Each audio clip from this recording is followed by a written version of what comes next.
Welcome back to Battle for Arcos and our first matchup in the Damnation phase. The Hive has descended into utter madness. Corpse starch supplies have halted and Arcos is starving. Guilds have went into hiding, entire sectors have shut down, and chaos has firmly taken hold. It feels like the end of days are upon the inhabitants of Arcos. As anarchy reigns, we find the enforcers of Highsec are set to lead an attack on the fallen angels of House Escher. Before we get into today's battle, however, let's take a look at the updated campaign table. The fallen angels enter with a perfect 3-0 record and the highest reputation, but they have the least wealth. The Iron Skulls are 2-1 with a reputation of 3 and a wealth of 1325. Highsec is 1-2 with a whopping 16 out of actions caused. They are leading with a wealth of 1388. The Lodge of the Damned is 0-3 with a wealth of 1350. All gangs will have their fighters recover, which will be good for the Iron Skulls. All captives will be released, which will benefit the Lodge of the Damned. All territories will also become ruined and generate a different set of benefits moving forward. In addition, all gangs will receive 250 credits that must be used in its entirety now. After the first battle, gangs will no longer be able to re-equip, new fighters can't be purchased, docks will no longer accept credits, and the new currency becomes meat. Let's check on the enforcers of Highsec and find out how they look going into the Damnation phase. Captain Leonidas is going to add frag grenades and use 6 XP to increase his ballistic skill by 1. Lucky will add smoke grenades to his card. Broadside will add smoke grenades and a respirator. Switch will add smoke grenades. Big Slick will add a respirator, and 8-Ball adds a grenade launcher to his card. Champ, a subjugator sergeant, joins the ranks with his standard issue, a vigilance assault shield, and a grenade launcher. He will take the Nerves of Steel skill. All enforcers will upgrade their armor to hardened flak armor, reducing the AP of ranged weapons by 1. For territories, everything is now ruined. The Precinct Fortress generates 5 portions of meat. The Under Hive Shrine provides a blessing to Switch, Big Slick, and Champ, along with 2 portions of meat. The Manufactorum level adds 1 piece of meat and 2 scavenge rolls to the gang stash. Highsec departs for battle today with 9 active fighters, 8 portions of meat, 2 scavenge rolls, and an updated wealth of 1638. Over for the fallen angels of House Escher, all fighters will recover, and they will receive 250 credits to spend. All eligible fighters will add mesh armor, and Viper will add smoke grenades to her card. Bella, Trix, Razor, Nikita, and Edge add last projectors to their weapons. This gives them additional +1 short-range accuracy modifier. In territories, the settlement will generate 3 pieces of meat. The Hab level will generate 4 pieces of meat and 3 scavenge rolls. The Ashgate will generate 6 portions of meat and 3 scavenge rolls. They will depart today with 10 fighters, 13 meat, and 6 scavenge rolls. They have an updated wealth of 1440. Today's scenario will be show of force. Highsec will be attacking with a custom crew of 8 fighters. The remaining 1 will be in reinforcements, but will be starved. The Fallen Angels will be defending with a random 6 fighters. Every defender taken out will be worth 1 VP or 2 VP if they are within 6 inches of another member of the defender's crew. The Fallen Angels are attempting to escape and take down as many foes as possible. In the end phase, if they get within 2 inches of the opposite board edge, they can escape if they are not engaged. Each fighter that escapes is 1 victory point, and every enforcer taken out is worth 1 victory point. Each crew will take 2 tactics cards, and the game ends when only 1 gang has fighters remaining. It's time to get down to business. Game 7 is coming up. And deployment is complete. The Fallen Angels are going to be at a disadvantage in this match. They rolled a random crew, and the champion Lace was drawn along with gangers Nikita, Razor, and Trix. 2 Jews were also drawn with Eclipse and Sleek. They will be up against the enforcers at near full strength with Rambo in reinforcements and starving. His strength will be 1 lower, and he gains access to Cannibalize, where he may eat friend or foe if they are seriously injured within his charge range. More to come on that if it happens, but desperate times indeed.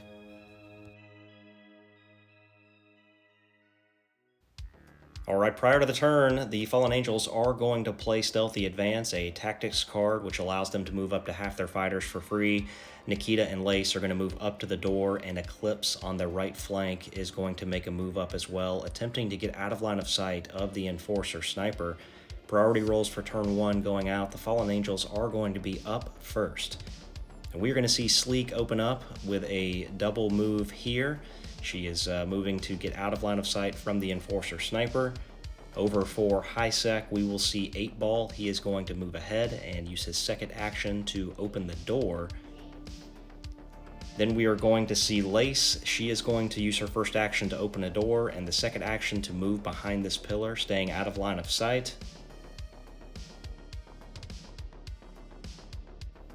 High-Sec is going to activate Broadside. He's going to use his first action to move and his second action to lob a smoke grenade in front of 8-Ball. The hope is to block line of sight here from any Fallen Angels coming up the middle. Disregard the ammo die here. It does have the grenade special rule, so an ammo check is always required. This throw is actually going to miss, so we are going to roll out a d6 and a scatter die to see where it goes, and it is a 1 in the hit symbol, so we're going to roll another d6 to see if it misfires or if it's a dud, and another 1 is rolled out, so it is going to be a misfire. The smoke grenade is going to go off on top of Broadside. The ammo check fails, and smoke grenades are removed from his fighter card for this match. Over for the Fallen Angels, we are going to see Nikita use her first action to move up, and she's not completely against the terrain here, but she is going to target 8-Ball with her last gun. This thing does have a last projector on it, so she's actually getting a +2 to hit here. He is in heavy cover, however, so it is going to be forced to hit. That shot is going to miss. High-Sec activates Leonidas with 2 moves. He's moving up to the doorway. We will then see Eclipse make a double move, attempting to add pressure down the right flank. Lucky will then activate for High-Sec. He is going to move up. He's not able to acquire any targets, so he is going to attempt to drop a smoke grenade right there next to 8-Ball as well. Rolling these out, he is going to get a direct hit on that 6. An ammo check is required since it does have the grenade special rule. Another 6. He's going to be good. So smoke going up for 8-Ball, blocking line of sight. Next up for the Fallen Angels, we will see Trix. She is going to make a double move up to get behind this container. And then Switch is going to activate for High-Sec. He is going to make a double move himself. Back over for the Fallen Angels, Razor is going to follow up with a double move to support Trix. And that is going to draw a shot here from Big Slick, who is going to aim and fire with his grenade launcher. He's going to be targeting the ground next to Trix, and he is going to need 3s to hit. He is going to sink a hit here with his grenade launcher. We roll out to see if she is knocked back. She is. That equals her toughness. So she's going to go down pinned here, and the weapon is going to do 1 more damage. It is going to wound on this 5, so an armor save is taken and failed on that 3, so it's going to be 2 damage that come through. 2 injury dice are rolled out, both serious injuries. So Trix going down with a grenade launcher. We take a cool check here for Razor. She's going to fail that, and she is going to bail 9 inches towards the backboard edge.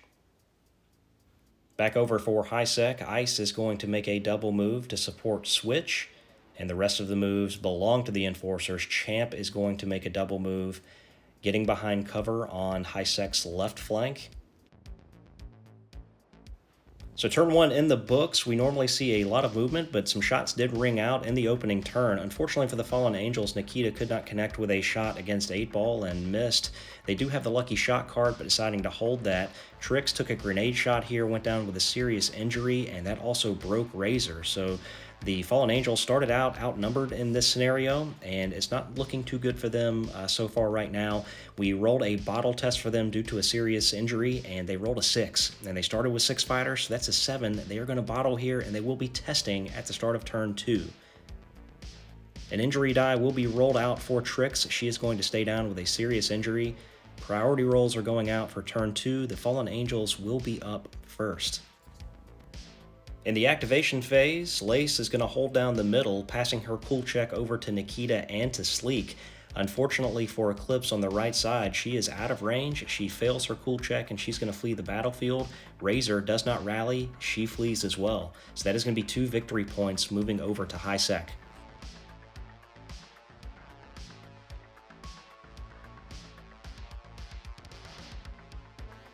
Turn 2 getting underway, the Fallen Angels will be up first, and Nikita is going to make a double move, trying to draw some of the Enforcers up the middle. Leonidas is going to use his first action to open this door, and his second action will be to move through to get behind cover. Back over to the Fallen Angels, we will see Lace. She is going to make a double move, just being sure to try to keep people within 6 inches. And then we're going to move over to 8-Ball. He is going to make a double move as well, moving up, not getting line of sight, moving again to get behind some cover here. Back over for the Fallen Angels, we will see Sleek. She is going to make a double move as well, being sure to stay within 6 inches of Lace, just to be extra cautious on the cool checks. And then we're going to see Champ. He is going to make a double move. He is going up the ladder. Back over for the Fallen Angels, we will see Trix. She is going to make a crawl move. And then over for high sec, Lucky, not having any targets, he is going to make a double move going up to the 2nd level. The rest of the moves do belong to the Enforcers. We will see Broadside. He is going to make a double move as well. And then we're going to see Big Slick. He is going to make a double move down the alleyway. Switch will activate next. He will make a double move as well, staying on the other side of this pillar. We will then see Ice make a double move to give support to Switch. So turn 2 wrapped up, and the Fallen Angels are just really outmanned in this scenario. They are down 3 fighters, 2 that fled the battlefield and 1 that is down with a serious injury. The Enforcers continue to apply pressure. Rambo will be entering the battlefield, and he is starved. So if Trix stays down with a serious injury, he could potentially cannibalize her, having a rippling effect on their crew and their campaign for the second half.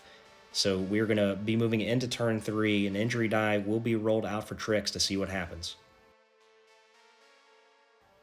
Injury die rolled out for Trix. She is going out of action, which may be better than what could have happened. Priority roll's going out for turn 3. High sec is going to be up first. They are up 3-0. And we are going to see Switch. He's going to use his first activation to move, and his second action to fire his Enforcer bolt gun at Lace. It is short range, and we know this thing can do some damage at short range. He's going to be getting a +1 modifier to hit, so needing 3s. He is going to sink 3 hits with rapid fire. Strength 4, Toughness 3, 3s to wound here. 2 wounds are going to go through. This is AP -1, so she's going to need 6s to save. 2 saves are taken and failed, and these are 2 damage each. She has 2 wounds, so there will be 3 injury dice rolled out. The first is going to be a flesh wound, and the 2 dice coming behind it will be another flesh wound and a serious injury. So Lace going down. We are then going to see Sleek use her first action to move over to attempt to help Lace in the end phase. But she is going to target Switch with her last pistol. She does need 4s to hit. She's a Juve. It is short range. So the roll to hit is good. Strength 3, Toughness 3 will need 4s to wound. There will be a wound that goes in. Switch is going to take an armor save here, and he's going to fail on that 4. So an injury dice will be rolled out for him. And he is going down with a flesh wound. We're then going to move over to high sec, and Broadside is going to use his first action to move up behind cover, and his second action to fire his shotgun, targeting Nikita, and he's going to fire this in the scatter shot mode with the template. So we're going to roll a d6 to find out how many wounds this does. So there will be 2 wounds that are going to go out. They will need 5s to wound, as it's only strength 2 against toughness 3. So 1 wound will go through, and we're going to see an armor save from Nikita, and it is good. So Nikita fights that off. Nikita has the next activation. She's immediately going to stand up from being pinned with her first action, and she is going to target Broadside with her last gun. He is behind some cover, but she is still going to get a hit here due to that last projector in short range. The ammo check is going to be good. Broadside will be going down, pinned, however. The wound roll will come out, and it is successful on that 4. And we're going to see an armor save taken by Broadside. It is going to be failed on that 3, so an injury dice are going to be rolled out here for Broadside, and it looks like it's going to be a flesh wound for him.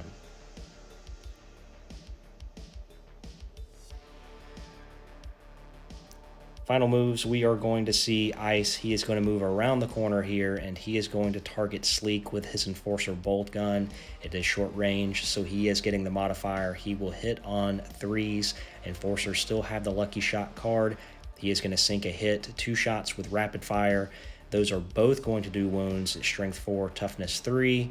And armor saves will be taken by Sleek, both of which are going to be failed. These are 2 damage each, so 4 injury dice being rolled out. She is going down with a serious injury and multiple flesh wounds.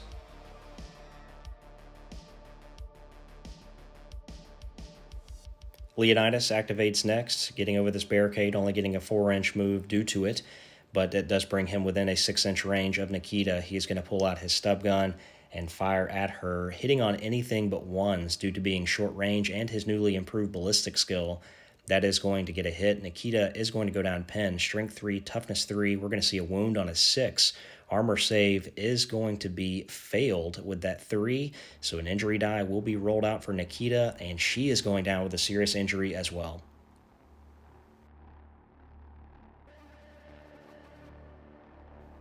So some final moves for High Sec. We're going to see Champ move down the catwalk here, giving some overwatch. We will see Lucky make a double move, also giving some overwatch with his sniper rifle. They are finally getting to where they can see. And then we're going to see Big Slick, 8-Ball, Rambo make some moves. But at this point, the writing is clearly on the wall for the Fallen Angels. All of their fighters are either down with a serious injury or pinned at this point.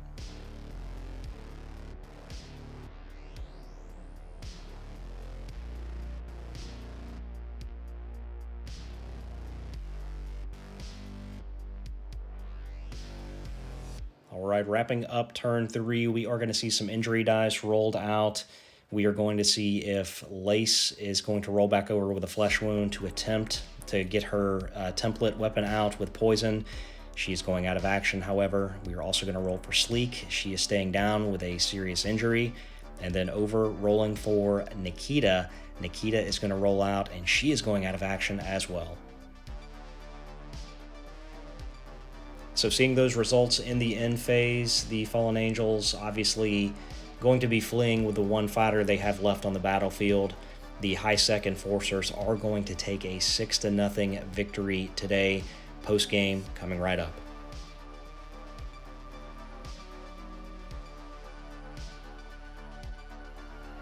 And welcome to the post-game where the High Sec Enforcers are going to take a 6-0 victory over the Fallen Angels of House Escher.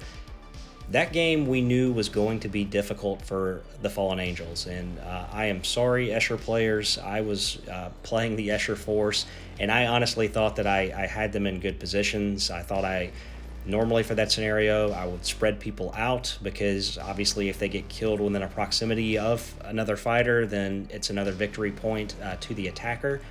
So I was trying to spread the forces, but I also tried to do that to spread the Enforcers out and make them cover more area. The Fallen Angels, the Jukes can move very quickly, so I put them on one side so they could, try to draw some attention, while we worked the left and the middle. But things just really fell apart quickly there, and the grenade that went off on Trix that essentially led to 2 fighters being taken out of action, that was the catalyst that really just dropped the number of activations that I had. We only started with 6 against, the Enforcers, which were up to 9 there when Rambo came onto the field. So they really lacked activations, and it was really an uphill battle from the beginning. Now, all that said, we had a lot of fun playing the game, and after the first turn I knew that my fate was sealed. And it's like, well, we set all this terrain up and did all the work to get here, so you want to see at least what happens and play the game through, at least to a point where you know that you can't seal the victory. So the Enforcers played a heck of a game. I thought they used the smoke tactics very well, blocking line of sight. They did a really good job just holding their own and taking the Fallen Angels out at mid to long range, like they do. For their trouble in this campaign, the Enforcers are going to get 6 meat and 1 scavenge roll. All XP, or all fighters that participated in today's battle will get an XP. The high-sec Enforcers will gain a reputation, while the Fallen Angels will lose a reputation for bottling. Now, the Enforcers did capture the Hab level from the Fallen Angels, so that territory will trade hands. And then, in trying to flee the battle, Trix is actually going to be captured. So for injuries, Nikita rolled a 16. She is going to be out cold. Lace rolled a 64, which was a critical injury. That means that she needs to go to the dock or she is going to die. And remember, the dock only takes meat, which is good for Escher because they have a surplus of meat. Trix rolled up a 43, which is a grievous injury. She's going to go into recovery, but again, she was captured by the Enforcers. Sleek rolled up a 54, succumbing to an injury at the end of the game. She is going to be hobbled, which is going to be -1 to her move, and there's no mutation that is going to take place from that festering injury. The Enforcers are going to do a scavenge roll, which will allow them to add 1 ganger to their roster with 100 credits of free gear. The Fallen Angels will pay 1 meat for Lace. She ends up getting stabilized, and the injury turns into a hand injury, which is going to be -1 weapon skill moving forward. But she does mutate with a disturbing appendage, and that means that her hand has morphed into a knife of some type, and her card is always going to have a fighting knife that can't be disarmed or destroyed, and has some special rules for unwieldy weapons if she has those. For the man of the match, I'm going to have to give that to Big Slick for his outstanding grenade play, where he took out 2 Fallen Angels at range. That was an outstanding shot that really helped tilt the game just dramatically into the Enforcer's favor right out of the gate. As always, feel free to get involved in the comments. Let us know what we missed, what you thought about the match, what you liked, what you didn't like, and what you would like to see in the future. We are having just a ton of fun playing Necromunda. I'm really glad that we can produce these games and put them on YouTube for you to watch because they're so much fun. It may be a few more weeks before we get to the next battle report for Necromunda, which will be House Goliath versus the Lodge of the Damned, but we're really looking forward to continuing the Damnation phase of the Dark Uprising campaign. Again, thanks so much for watching. I appreciate your support, and we'll see you next time.